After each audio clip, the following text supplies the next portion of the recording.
दुर्गे दुर्गे दुर्गे जय जय माँ. பீர்க்கங்காய் கடைஞ்சது சுட சுட சாதத்தில் செஞ்சு சாப்பிட்டா அப்படி இருக்குங்க. எண்ணெய் ஊற்றிருக்கேன். எண்ணெய் நல்லா காயட்டும். காஞ்ச மிளகாய் எல்லாத்தையும் வறுத்துக்கிறேன்.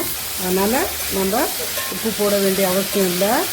நிறைய தேங்காவை துருவி வச்சு போட்டுக்கிறேன். இந்த சைஸு காஞ்ச மிளகாய் 10 போட்டு இப்படி வதக்கிக்கலாம். இப்போ இது மூடி வச்சுட்டு ஸ்டவ் ஒரு 3 விசில் வந்தப்புறமா பார்க்கலாம். இந்த அளவுக்கு புளி போட்டுடலாம். மசிச்சுக்கிறதுக்கு ஈஸியாக இருக்கும். நீங்கள் அந்த மாதிரி குக்கரில் வைக்கலைன்னா இந்த தனியா வந்துட்டு வேகிறதுக்கு ரொம்ப நேரம் ஆகும். நல்லா மசிச்சுட்டு வந்துட்டு இப்போ கடுகு உளுத்தம்பருப்பு போட்டு தாங்க தாளிக்க போகிறேன். இந்த மாதிரி பீசஸாக கட் பண்ணி வச்சுருக்கேன். அதுலேயே கொஞ்சம் தண்ணி கலக்கிட்டு ஒரு இஞ்சி பூண்டு அதெல்லாம் நான் எதுவும் போட போகிறது இல்லைங்க. கருணக்கிழங்கு கொஞ்சம் கூட ஒரு மாதிரி ஒரு திதிப்பு ஸ்மெல் டேஸ்ட் இருக்கும். கொஞ்சமாக லைட்டாக தாங்க நான் புரட்ட போடுறேன். கொஞ்சம் அதெல்லாம் இறங்கட்டும் அதுக்குள்ளே அந்த மசாலாஸ் எல்லாம். அந்த பக்கம் நல்லா ரெட்டாக ஆயிடுச்சுங்க. அதுங்க ட்ரிப்பு போடுறேன். எண்ணெய் வேஸ்ட் பண்ணாமல் நல்லா பொரிஞ்சிடுச்சு. இதுதான் இன்றைக்கி நம்ம வீட்டு லஞ்சு. दुर्गे दुर्गे दुर्गे जय जय माँ. करुणा सागरी माँ, काली कपालिनी माँ, जगदोद्धारिणी माँ, जय जय दुर्गे माँ. दुर्गे दुर्गे दुर्गे जय जय माँ. वणक्कम. கடாய் வச்சு எண்ணெய் ஊற்றிருக்கேன். எண்ணெய் நல்லா காயட்டும். எண்ணெய் காஞ்ச உடனே அதில் கடுகு உளுத்தம்பருப்பு ஜீரகம் போட்டுட்டு வறுபடட்டும். இப்போது கருவேப்பிலை தட்டி போட்ட பூண்டு காஞ்ச மிளகாய் எல்லாத்தையும் வறுத்துக்கிறேன். பூண்டு லைட்டாக வறுப்பட்ட உடனே இந்த வேக வச்ச பீன்ஸை போட்டு இதில் கொட்டி விடுறேன். நம்ம இது ஆல்ரெடி உப்பு போட்டுட்டோம். அதனால் நம்ம உப்பு போட வேண்டிய அவசியம் இல்லை. இதில் இருக்கிற மொத்த ஈரப்பதமும் நல்லா போயிடுச்சு பீன்ஸில். இதில் நிறைய தேங்காவை துருவி வச்சு போட்டுக்கிறேன். நீங்கள் பூண்டு போட இஷ்டப்படாதவங்க பெருங்காயம் போட்டுக்கலாம். இது ஒரு கேஸ் எடுக்கிறதுக்கு தான். ஒரு அடிஷ்னல் ஃப்ளேவரும் இருக்கும். இப்போ பீன்ஸ் பொரியல் ரெடி. ஸ்டவ் ஆஃப் பண்ணிடலாம். இது இந்த சூட்டுக்கே இந்த மிச்ச தேங்காய் இதெல்லாம் கொஞ்சம் நல்லா அந்த ஈரப்பதம்லாம் இதாகிடும். அடுத்து பீர்க்கங்காய் ஒரு 1/2 கிலோ பீர்க்கங்காவை தோலை சீவிட்டு இந்த மாதிரி கட் பண்ணி வச்சு இந்த ஏஎம்சி பாத்திரத்தில் நான் 1 நிமிஷத்தில் வேக வச்சுக்கிறேன். அப்புறமா காட்டுறேன். பீர்க்கங்காவை வேக வச்சுட்டேன். அடுத்து ஒரு குக்கர் வச்சு குக்கர் சூடான உடனே அதில் எண்ணெய் விடுறேன். ஒரு 3 ஸ்பூன் விடுங்க.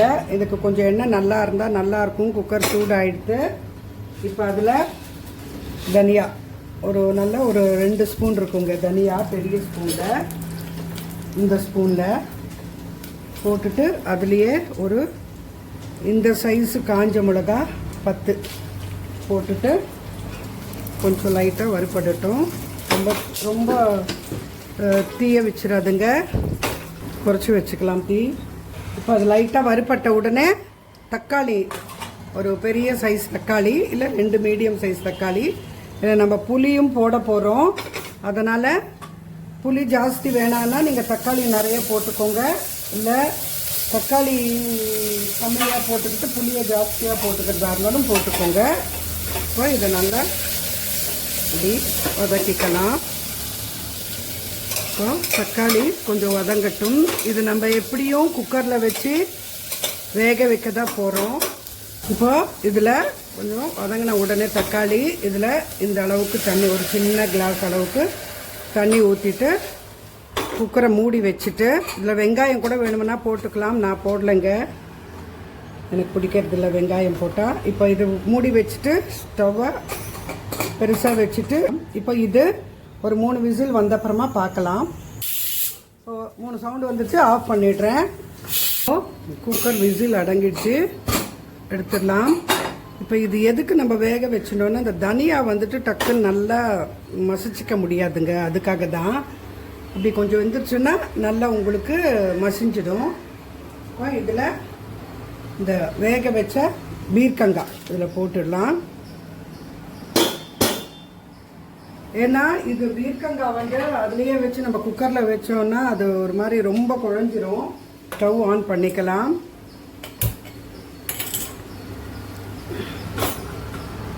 இது நல்லா வேகட்டும். இதில் தேவையான உப்பு, மஞ்சள் தூள் போட்டுட்டு நல்லா இறுகி வர்ற வரைக்கும் வேக வச்சுக்கலாம். இப்போ இதில் இந்த அளவுக்கு புளி போட்டுடலாம். இது கொஞ்சம் நல்லா புளிப்பாக காரமாக தாங்க இருக்கணும். போட்டுடலாம். இன்னும் கொஞ்சம் இது இறுகி வரட்டும். இப்போ ஸ்டவ் ஆஃப் பண்ணிடலாம். இதில் இருக்கிற எக்ஸ்ட்ரா தண்ணியை இப்படி ஊற்றிக்கலாம். இல்லை நீங்கள் அப்படியே கூட சுண்ட வேக வச்சுக்கலாம். எக்ஸ்ட்ரா தண்ணியை தூக்கி இதில் போட்டுட்டு நம்மளுக்கு அப்போ தான் மசிச்சுக்கிறதுக்கு ஈஸியாக இருக்கும். ஒட்டுக்க தண்ணி இதில் ஊற்றிட்டு, ஏன்னா அது புளி வேகிறதுக்காக நம்ம வேக வச்சுட்டோம். இந்த தண்ணி ஓரமாக வச்சுட்டு மத்தி வச்சு நல்லா மசிச்சுக்கோங்க. மசிச்சுட்டு காட்டுறேன். நான் மத்தியில் நல்லா மசிச்சுட்டு வந்திருக்கேன். இப்போ நீங்கள் அந்த மாதிரி குக்கரில் வைக்கலைன்னா இந்த தனியா வந்துட்டு வேகிறதுக்கு ரொம்ப நேரம் ஆகும். நம்மளுக்கு வந்து நல்லா அதுக்குள்ளே இதுபடாது, பல்லில் பட்டால் ஒரு மாதிரி டிஸ்டர்ப்டாக இருக்கும். இந்த அளவுக்கு நல்லா மசிச்சுட்டு வந்துட்டு இப்போ இந்த தண்ணியை ஊற்றிடலாம். இதில்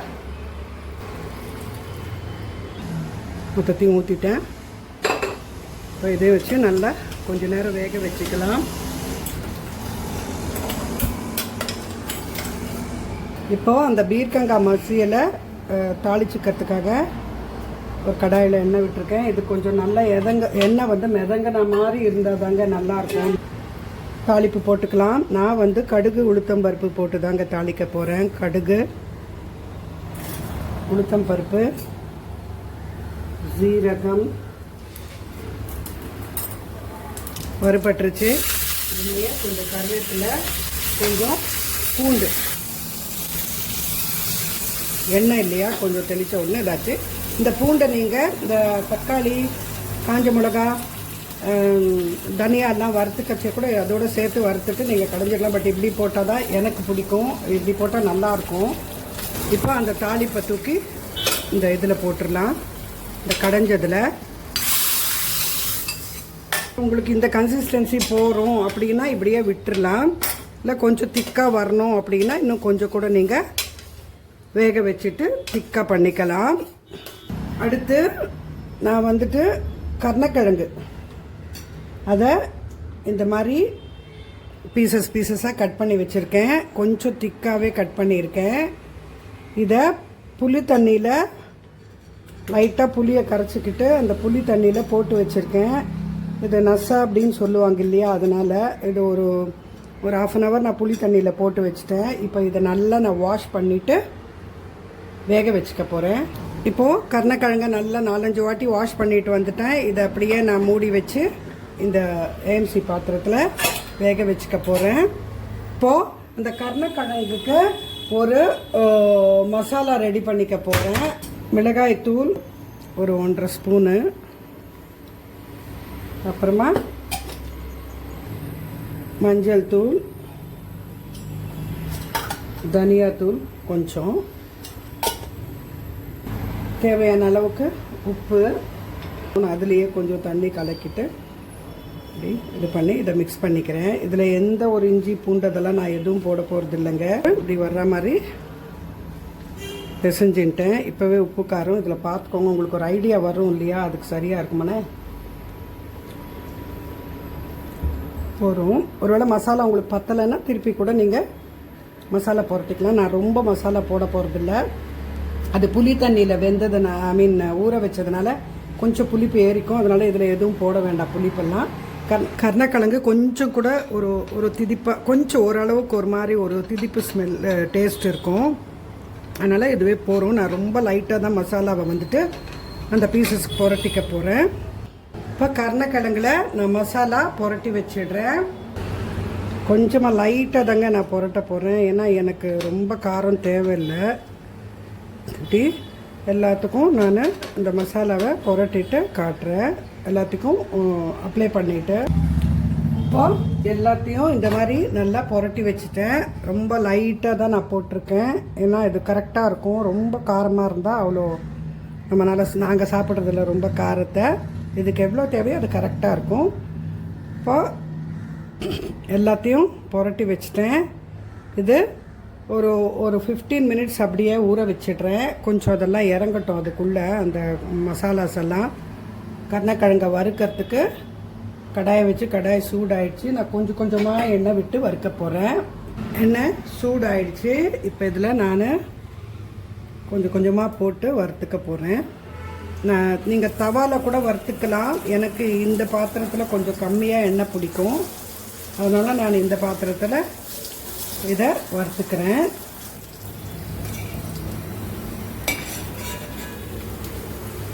இப்போது அந்த பக்கம் நல்லா ரெட்டாக ஆயிடுச்சுங்க. இது பாருங்கள், நல்லா ரெட் ஆயிடுச்சு. அதே மாதிரி இந்த பக்கமும் அந்த அப்புறமா எடுத்து வச்சிடலாம். இப்போது இந்த அளவுக்கு 2 பக்கமும் நல்லா பொரிஞ்சிடுச்சு. இதுக்கு மேலே ரொம்ப பொரிய விடாதுங்க. இப்போ இதை எடுத்து நம்ம எல்லாத்தையும் எடுத்துடலாம். இப்போ அடுத்த செட்டு போட்டுக்கலாம். எண்ணெய் அப்புறமா நான் போட்டுக்கிறேங்க கொஞ்சம் தேவைப்பட்டா.